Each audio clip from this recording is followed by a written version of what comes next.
juste une petite seconde car maman m'a interdit de parler aux inconnus. Mais où est maman? Je prends la main que le monsieur me tend et il me soulève sans faire le moindre effort, me permettant d'être debout. Où est ma maman? Je demande en regardant autour de moi. Ce monsieur qui a un sabre dans le dos est le seul à être debout. Tous les autres sont au sol dans des positions bizarres. Ils ont beaucoup de sang sur le visage.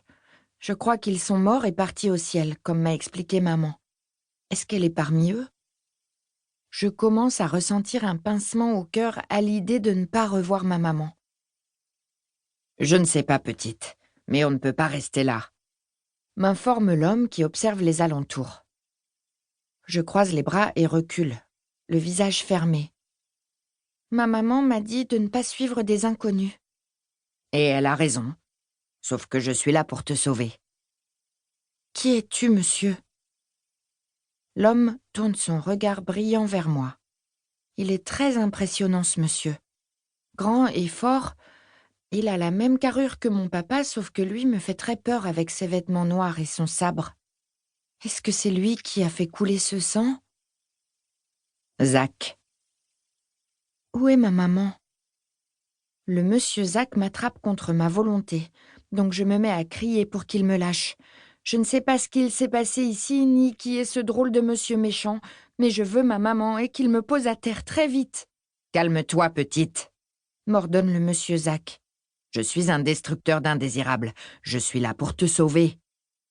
Maman! criai-je. Je vais t'emmener à Guchext, le temps que l'on retrouve tes parents. Je lui donne des coups de pied dans tous les sens, espérant qu'il me lâche. Mais ce monsieur ne m'a jamais lâché. Il m'a porté sur son cheval noir pendant des jours jusqu'à la cité de Guchext, en attendant que l'on retrouve ma maman. Mais je n'ai jamais retrouvé maman, ni papa, ni ma poupée Kiki. Chapitre 1.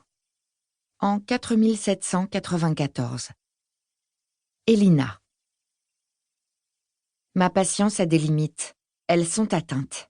Je les observe tous me railler, espérant que je ne réussisse pas mon épreuve. Tous ces mecs se croient supérieurs et capables de m'écraser juste parce que je suis une fille, la seule ayant réussi à entrer à ce niveau de l'élite. Je fuis rapidement les vestiaires où mes camarades de l'élite commencent tous à se déshabiller en rigolant, dévoilant leurs torses ciselés en espérant que ça m'émoustille.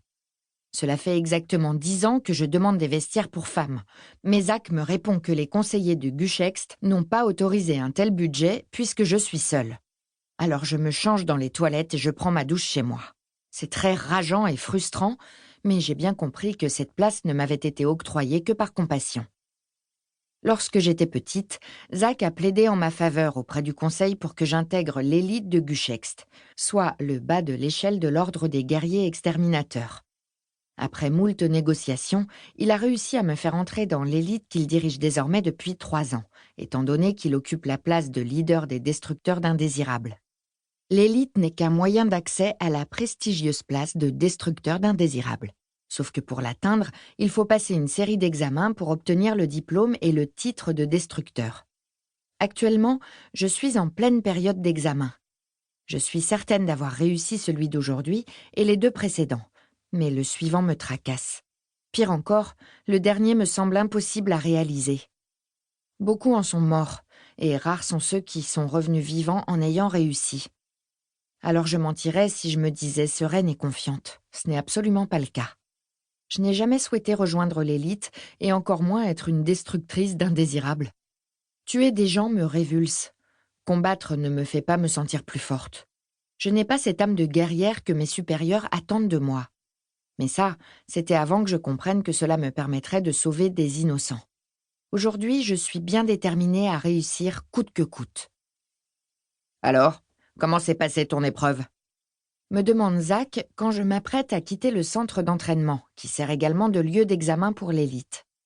Les mains fourrées dans les poches, son éternel sabre dans le dos, Zach m'observe sombrement en attendant une réponse. Je hausse les épaules. Comme si tu ne le savais pas. Non, je n'en sais effectivement rien pour le moment. Je ne suis pas ton examinateur. Je n'étais pas avec toi dans la salle. Eh bien, demande-lui directement et apporte-moi une réponse. J'aimerais également savoir si j'ai réussi. Pour continuer à écouter ce livre audio gratuitement, cliquez sur le lien dans la description et vous pourrez l'écouter en entier sans frais grâce à l'essai de 30 jours d'Audible.